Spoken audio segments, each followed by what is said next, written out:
combine I'm running. Running a 40-foot header this year, a 640 FD draper header. Running the T670 is what I'm running. Real nice combine. I'd do a little walk around here of it.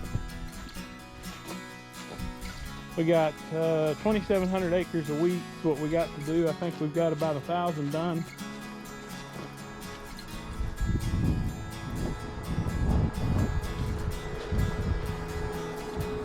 I just thought I'd do a little walk around of it. It's a really nice machine, runs really good. It'll eat the wheat for sure.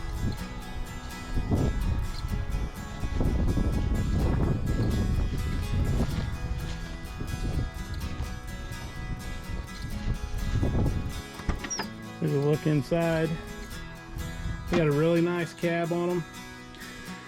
You got a little cooler refrigerator type deal here under the buddy seat. Works real good.